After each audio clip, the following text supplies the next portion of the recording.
हाँ आज के बाद मत के वाह बहन बेटवे कैसे जो बाप के ऊपर न जाए वाह दोनों एक उम्र के रहन का हो। हाँ हाँ बात है बनरे में कौन ही अंतर ना कहे से बानर एक ना जवाने होता जवाने जवान मर जात हो बेचारा बूढ़ा थोड़े बुढ़ाई ना आया बस अरे वो सूरज यदुवंशी जी के ज्ञान में वाह हेलो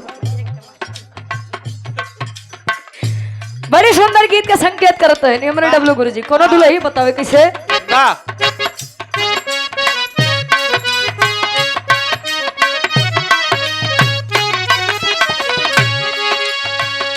बाजार लेके गई थी मैं इसको बाजार ले गई थी मैं इसको बाजार ले गई थी मैं इसको तोहफा दिलाया नहीं कहा चल किसको तोहफा दिलाया नहीं कहा चल किसको तोहफा दिलाया नहीं कहा चल किसको कभी मेरे मन की किया ही नहीं लहंगा उठाया जरा महंगा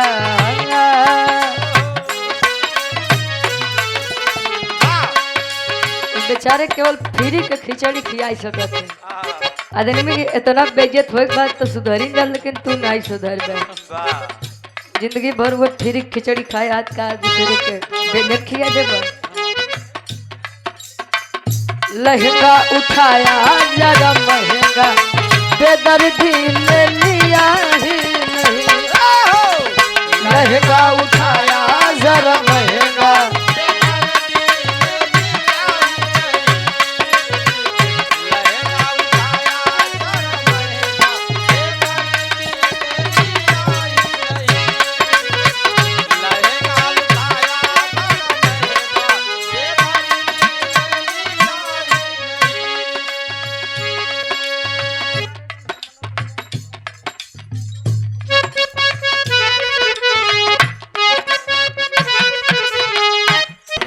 बढ़त खीस हो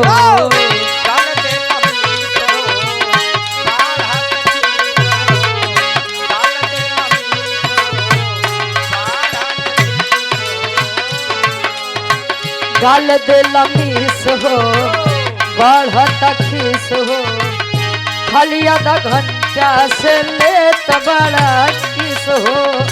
खाली आधा घंटा से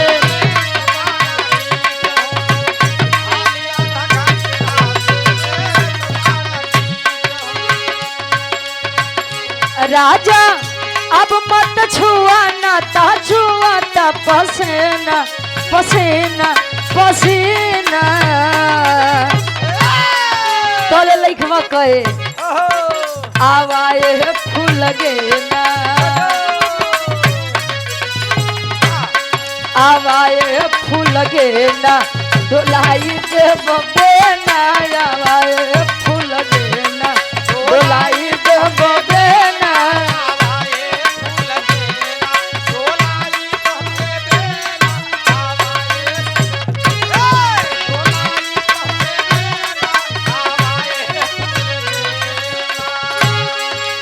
मौका मिलेगा तो हम बता देंगे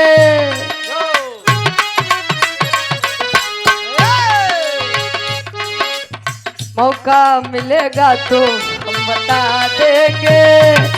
तुम्हें कितना प्यार करते हैं सनम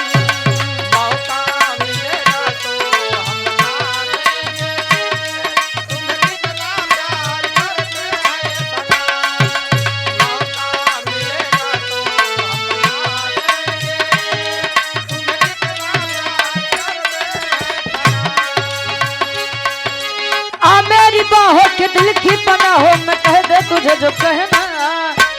आ मेरी बाहों के दिल की पनाह हो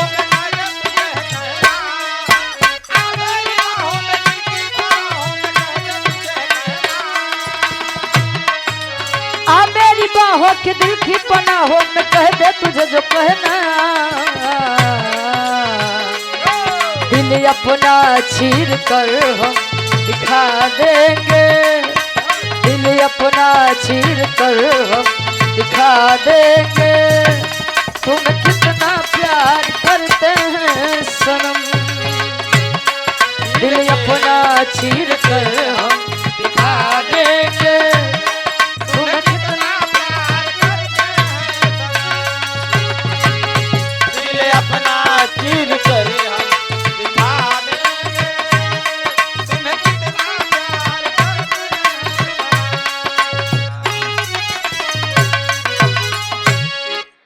बड़ी अच्छी कहानी आप लोग विराग के माध्यम से सूरज वंशी जी से सुने।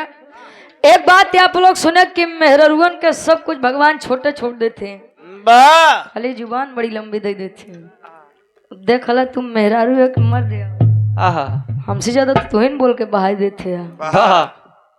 कहो मतलब बोले मन से दो, लेकिन बदनाम खाली बेचारी मेहरुए भे हैं। आदमी कही कि मेहरारू अपने पेटे पानी नहीं पचे सकते हैं। वाह आजकल मेहरुअन से ज्यादा तो मनसेधु ही आगे हो चला जाते हैं। वाह वो 2-4 बोतल हजम कर जाएंगे हाँ, हाँ लेकिन बात नहीं हजम कर पाए हैं। वाह एक बोतल अंदर गए नहीं तो कुल सिगरेट बाहर गुल दे हैं। हाँ अब दादा बढ़िया क्या जानी का दादा। तो तनी सा एक छोट सा भी रहा हमारी तरफ से, आनंद भी हो आ जाओ। ओकरे बाद